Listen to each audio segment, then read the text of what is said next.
Alonso, con el cual Sí. tengo una... Bueno, hoy estuve con él, así que Sí. charlando y me parece que hay una fuerza y hay una ganas de seguir construyendo en función de la memoria, pero mirando cómo adaptamos eso a este país y a este momento histórico, ¿no? Yo creo que vivimos un momento en donde, a mí me pasó ayer que fui a mi escuela a hablar y vi otra juventud que hace 3 o 4 años atrás, ¿no? Con una cuestión de militancia, de compromiso, de interés por lo que fue Malvinas, de respeto. Y me parece que eso que estamos viendo, que lo vimos en el velatorio de Néstor Kirchner, que lo vimos hace pocos días en la marcha del 24 de marzo, que lo estamos viendo tan activamente, me parece que es un cambio que uno tiene que transmitir esa experiencia de Malvinas a ellos para que yo que conocí la muerte, la edad de ellos, o que conocimos la muerte, postemos a la vida y a esta transformación que está teniendo Argentina por estos días. En el próximo bloque vamos a abocarnos, Edgardo, si estás de acuerdo, a un tema que es medio tabú en el tema militar, que es el informe Rattenbach, el informe que hizo el general Benjamín Rattenbach, y que según parece, de las 13 copias que él entregó, han desaparecido todo lo que él pidió de sanciones a la Marina. Tenemos algunos documentos y me gustaría analizarlo con vos. Mucho gusto. En el próximo bloque, el informe Rattenbach. No hay más plusvalía. Pasan los locos, pasan los cuerdos. Si no le das corte, te dan con el fierro. Una señora con traje escotado, un cura, la guardia del presidente, los sables al aire, todos dementes. Pasa la historia de nuestra nación, siglo tras siglo sin solución. Bueno, decía en el bloque anterior que ha sucedido post Malvinas, la Junta Militar encomendó la creación de una comisión investigadora respecto de cómo había sido el comportamiento de las 3 fuerzas en el conflicto.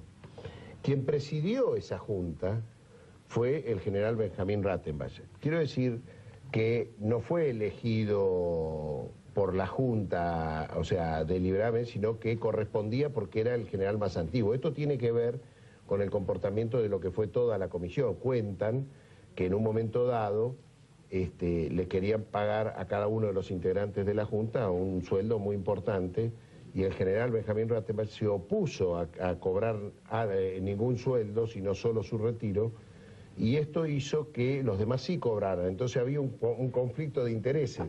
El general quería hacer un informe rápido para que la población supiera y el resto quería hacer un informe lento para cobrar varios emolumentos. Pero vamos a ver en un reportaje que le hicimos al coronel Augusto Rattenbach, el hijo del general Benjamín Rattenbach, que tuvo la deferencia, él y su mujer, de recibirnos en su casa y hablar un poco de esto. A ver, señor director, me gustaría escucharlo. Fue muy duro el tener que juzgar a generales. Cayeron todos bajo la mirada de la comisión y además se los juzgó, por lo menos severamente, ¿no? Una de las picardías que cometieron para poder influir en la comisión fue generarles un sueldo por integrar la comisión. Efectivamente. Y de lo que yo estuve investigando, su padre fue el único que no accedió a cobrar un sueldo y que él solo se mantenía con el dinero de su retiro. Exacto. Y por esa circunstancia hubo 2 bandos, los que cobraban y el que no cobraba, ¿no? Él quiso hacer un documento que lo pudiera leer todo el país y enterarse qué había pasado y por qué. La comisión no quería. Entonces mi padre hizo un pequeño ayuda a memoria y se lo entregó él, a nombre de él, a la Junta Militar. Claro. Pero la Junta ni le contestó, ni lo tuvo en cuenta.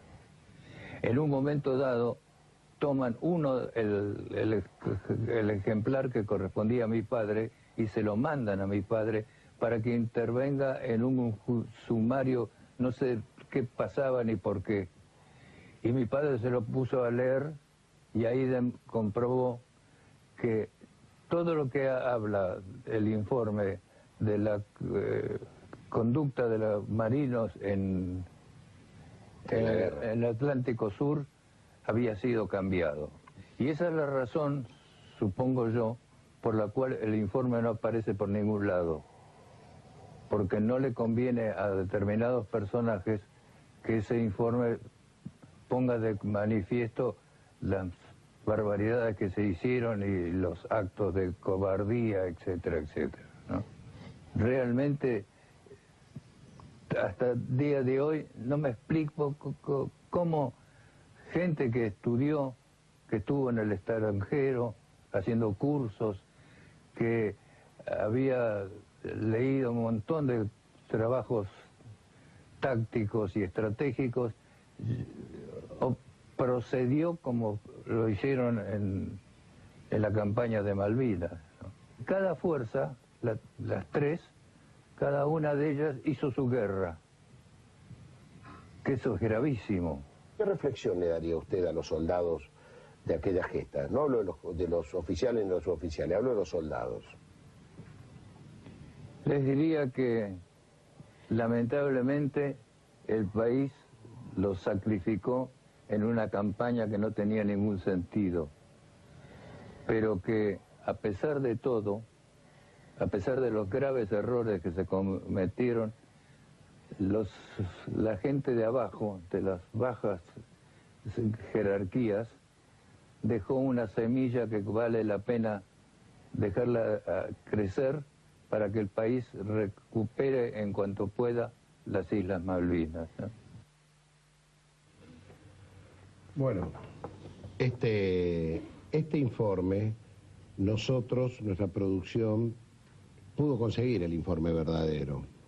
Y a mí me gustaría que, si el señor director puede, que aparte está con su linda voz, relatado, ¿qué fue lo que se ocultó específicamente del informe Rattenbach que al día de hoy no aparece?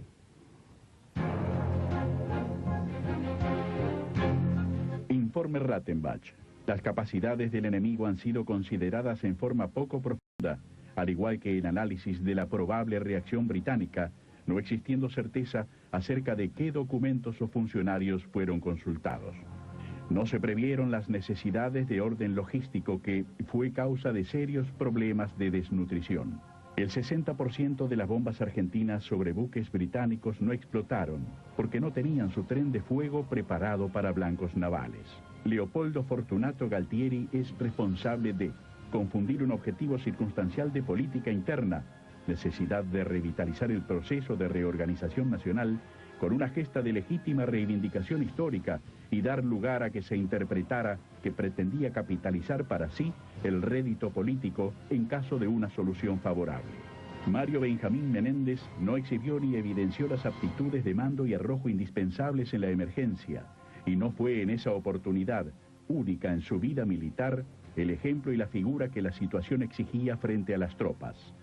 Comandante de los efectivos destacados en Georgias del Sur, teniente de navío Alfredo Astiz. Rindió su tropa al enemigo sin efectuar la debida resistencia. Se instruye sumario en el comando en jefe de la Armada. Este informe recomienda la aplicación del Código de Justicia Militar que prevé las más severas penas que van desde la reclusión perpetua hasta la pena de muerte.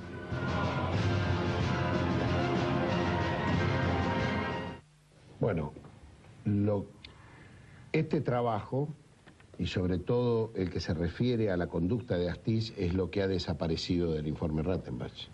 No, y es grave porque, bueno, tampoco se cumplieron las condenas, después fueron indultados, fue el primer indulto del expresidente Carlos Menem, pero también había ahí pena de muerte y destitución, ¿no? Es decir, con los honores de lo que significa la destitución para los altos rangos militares, y eso tampoco se respetó y él pasó a ser marginado, olvidado, y olvidado no solamente por los militares, sino también por la propia democracia.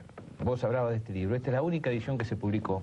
Después hubo otra edición que hicieron un centro de excombatientes, los del Cecín de La Plata, pero no hubo nuevas ediciones, y es del año 1988. Es un libro que tendría que leerse para entender lo que fue Malvinas, lo que fue la estrategia militar cuando todavía Menéndez va y recibe homenajes. Y jamás ha hecho una autocrítica de su rol. Más allá del que él decía que no lo iban a sacar con los pies para adelante, que lo iban a sacar con los pies para adelante, de que venga el Principito.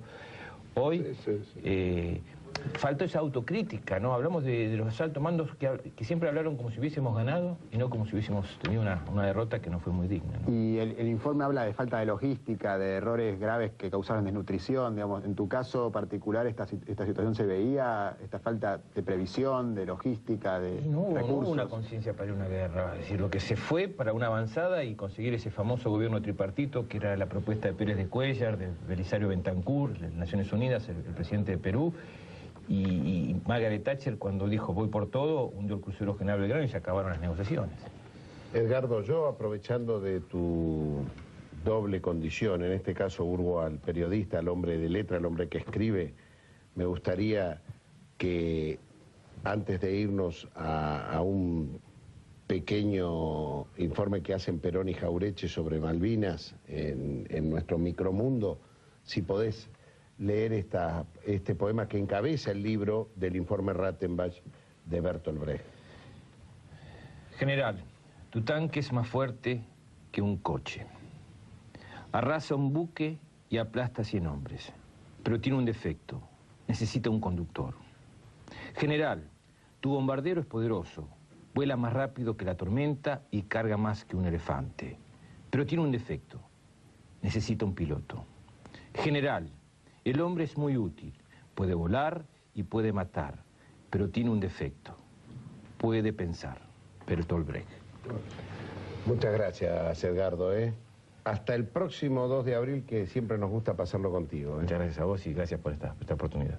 A ver, señor director, ya antes de que venga el Beto Márcico y el caminante urbano en el próximo bloque, me gustaría ver qué reflexionan Perón y Jauretche en la producción de Roberto de Biase. ¿Qué opina del tema Malvinas? Creo que la causa nacional de la recuperación de la soberanía en nuestras islas no debe confundirse con la utilización miserable que hizo la canalla en el año 82. Recuperar las Malvinas es parte de la patria justa, libre y soberana que quiere nuestro pueblo y llegará de la mano de la Unión Latinoamericana, la que tanto buscamos en mis gobiernos. Que no se confundan los piratas. Los que reconocieron y fueron socios de la dictadura fueron ellos. Como siempre, el imperialismo y sus cipayos van de la mano. Pasa la guardia del presidente, los sables al aire, todos dementes. Pasa la historia de nuestra nación.